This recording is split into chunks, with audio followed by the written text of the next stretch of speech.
నమస్తే, welcome to people news. నేను ఆదిత్య.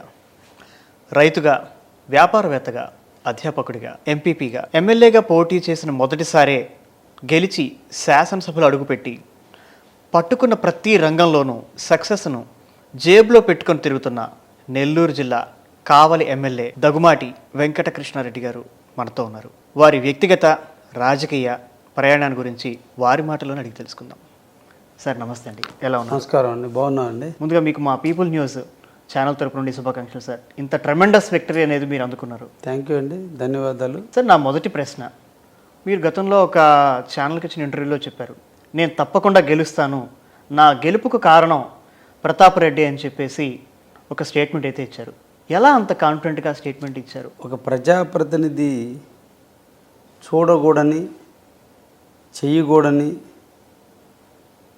తలవకూడని పనులు కావలి నియోజకవర్గంలో ప్రతాప్ కుమార్ రెడ్డి గారు నిర్వహించున్నారు.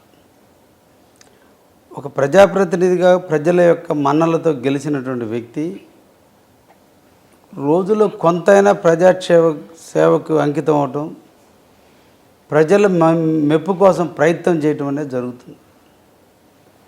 గెలిచిన రోజు నుంచి ఎలక్షన్ జరిగేంతవరకు ధనార్జనే ధ్యేయంగా, రౌడీజమే ధ్యేయంగా, బెదిరింపులే కొలమానంగా తన రాజకీయ ప్రస్థానాన్ని ప్రారంభించాడు ప్రతాప్ కుమార్ రెడ్డి. కావలి ప్రజలు చాలా శాంతి కాముకులు. ఎవరు కూడా పలకరింపితేనే ఆనందించే మనస్తత్వం ఉన్నటువంటి కావలిలో ఒక కావలి వాస్తవ్యుడిగా ఆదరించారు, అభిమానించారు, గెలిపించారు. అంతటి సున్నిత మనస్కులైనటువంటి కావలి ప్రజలనే అతను భయభ్రాంతులకు గురి చేసిన వైనం, ఇబ్బందులు పెట్టినటువంటి పరిస్థితి, ధనం కోసం ఎన్ని అడ్డదారులైనా తొక్కినటువంటి పరిస్థితి కావలిలో చెట్టునడిగినా, పుట్టనడిగినా, పేదవాడిని అడిగినా, ధనవంతుడినా చెప్తారు. నిరంతరం కావలిలోనే ఉంటూ కావలి ప్రజలతో మమేకమైన నాకు ఆ చిన్న విషయాన్ని అర్థం చేసుకోవడం చాలా కష్టం కాదు. కాబట్టే ప్రతాప్ రెడ్డి ఓటమి జరుగుతుంది 100కి 100 పాళ్ళు అనే విషయం మేము ముందుగానే తెలుసుకోవడం జరిగింది. ఎంతమంది మాజీ ప్రతినిధులు, మాజీ ఎమ్మెల్యేలు, రాజ్యసభ సభ్యులు అందరూ వచ్చినా కావలిలో ప్రతాప్ రెడ్డి అనే వ్యక్తి ఓడిపోతాడనే విషయం జగమెరిగిన సత్యం. అంతటి దుర్మార్గాలు చేసిన ప్రతాప్ రెడ్డి గెలిస్తే ఆంధ్రప్రదేశ్లో ఇంకా ప్రజాస్వామ్యం కూని అయినట్టే. అందుకనే కావలి ప్రజలు నాకు పట్టం కట్టారు, నన్ను అభిమానించి ఆశీర్వదించారు, మంచి మెజార్టీని ఇచ్చి గెలిపించడం కూడా జరిగింది. సార్, మీరు అసలు రాజకీయాల్లోకి రావాలి మీకు ఎలా అనిపించింది? ఎందుకనంటే మీది ఒక రైతు కుటుంబం. అలాంటి రైతు కుటుంబం నుంచి మీరు రాజకీయాల్లోకి ఎలా వచ్చారు, మరి ఎలా ఇమడగలిగారు ఈ రాజకీయాల్లో? ప్రతి వ్యక్తి తన జీవితంలో 4 గోల్స్ ఉండాలి. Profession goal, family goal, social goal, religious goal. కాబట్టి సోషల్ గోల్ అనేది లేనప్పుడు వ్యక్తి ఈ సమాజానికి అంత అవసరం లేదు. పుట్టిన ప్రతి మనిషి సమాజంలో గౌరవించాలి, సమాజానికి ఎంతో కొంత సేవ చేయాలి. కాకపోతే మా ఫ్యామిలీ చాలా చిన్న ఫ్యామిలీ, ఆదరణకి నోచుకోని ఫ్యామిలీ, రాజకీయ నాయకుల యొక్క బెదిరింపులు లొంగిన ఫ్యామిలీ మా ఫ్యామిలీ. ఆ లొంగిన తత్వంలో నుంచే ఉద్భవించిందే నాలో రాజకీయ విప్లవం. అందుకే రాజకీయాల్లోకి రావాలి, నాలాంటి పేద బడుగు బలహీన వర్గాలకు సంబంధించిన వ్యక్తులు సఫర్ కాకూడదు, వాళ్ళకు ఒక ధైర్యాన్ని ఇవ్వాలి, వాళ్ళకు ఒక అండనివ్వాలి, వాళ్ళని ప్రోత్సహించాలి, వాళ్ళతో మమేకం అవ్వాలి. పేదవాడు రాజకీయ నాయకుల పక్కన కూర్చునేటువంటి ధైర్యాన్ని ఇవ్వాలనే ఆలోచనతో నేను రాజకీయాల్లోకి రావటం.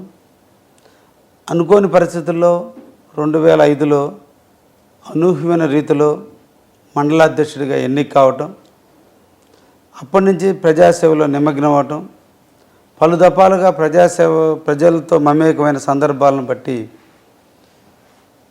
ప్రజల నుంచి ఒక ఆలోచన, మీరు ఇక్కడితో ఆగకూడదు, ఇంకా ప్రజాసేవలో ఎక్కువ సేవ చేయాలంటే నెక్స్ట్ ఉన్నటువంటిది ఎమ్మెల్యే దానికి కూడా మీరు ఎందుకు ట్రై చేయకూడదు అన్నటువంటి పరిణామాల్లో ట్రై చేయటం.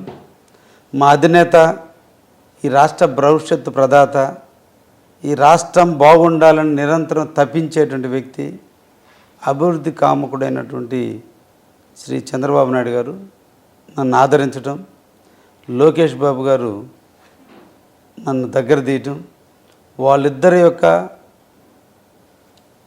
ఆలోచనల మేరకు నాకు టికెట్ రావటం, ఈరోజు ప్రజలందరూ కూడా ఆశీర్వదించడం కూడా జరిగింది. నా రాజకీయ ప్రస్థానం ఇలా కొనసాగుతుంది. సో మీ కుటుంబం గురించి, మీ విద్యాభ్యాసం ఎక్కడ జరిగింది, అలాగే మీ కుటుంబం గురించి కూడా చెప్తారు. మాది జలదింగి మండలం బ్రాహ్మణకాక అగ్రహారం. ఒక నిరుపేద రైతు కుటుంబంలో జన్మించాం. మేము 3 అన్నదమ్ములం, ఒక అక్క. మాదంతా జాయింట్ ఫ్యామిలీగా ఉండేది. నేను మధ్యలో ఉన్నాను. కావలిలోనే డిగ్రీ పూర్తి చేశాను. ఎంకామ్ కూడా కావలి పీజీ సెంటర్లోనే ఎంకామ్ పూర్తి చేయటం. ఎంకామ్ చేసే టైంలోనే పిల్లలకి ఆర్థిక స్థితి బాగాలేనప్పుడు పిల్లలకి ట్యూషన్లు చెప్పుకోవటం. ఆ ట్యూషన్స్ మీదనే ఎక్కువ మంది, దాదాపు 1000 మెంబర్స్ పర్ ఇయర్ నా దగ్గర ట్యూషన్లు, కామర్స్ ట్యూషన్స్కి రావటం. అలా లెక్చరర్గా నేను ఎంఎస్ఆర్ డిగ్రీ కాలేజీలో లెక్చరర్గా రావటం. తర్వాత నేను చదువుకున్న కాలేజీకి లెక్చరర్గా, జేవీ కాలేజీలో లెక్చరర్గా చేయటం. నిరంతరం కూడా జరిగిన అవమానాలు, బాధలను దృష్టిలో పెట్టుకుని నిరంతరం కూడా వ్యాపారం చేయాలనే ఒక తపన, 10 మందికి జీవనోపాధి కల్పించాలనే ఆలోచనతో వ్యాపారాల్లోకి రావటం. మొదటి మెట్టు ఎక్కాలంటే ఒంటి మీద గాయాలు అవుతాయి.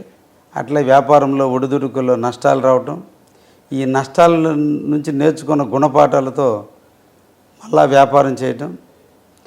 ఈ వ్యాపారంలో ఉండకూడనటువంటి ఏవైతే ఉన్నాయో వాటన్నిటిని ఎలిమినేట్ చేసుకుంటూ పోతూ ఉన్నటువంటి లక్షణాలను పెంచుకుంటూ ఒక సిస్టమేటిక్ లైఫ్కి అలవాటు పడుతూ వ్యాపార ప్రస్తావన స్టార్ట్ చేయటం. ప్రజల దీవెనలు, దైవాశీస్సులు, నా నడవడిక అన్నీ కలిసి వ్యాపారం సామ్రాజ్యం విస్తరించడం. ఆటోమేటిక్గా ఒక మనిషి హ్యూమన్ బీయింగ్లో డబ్బు సంపాదించిన తర్వాత కోరుకునే కోరిక కీర్తి.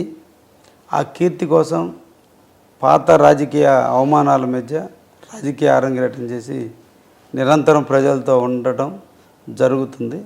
ఇలా నా రాజకీయ ప్రస్థానం కొనసాగుతూ ఉంది. మీ హాబీస్ ఏంటి అసలు? అంటే తీరిక వేళల్లో మీరైతే ఏం చేస్తారు?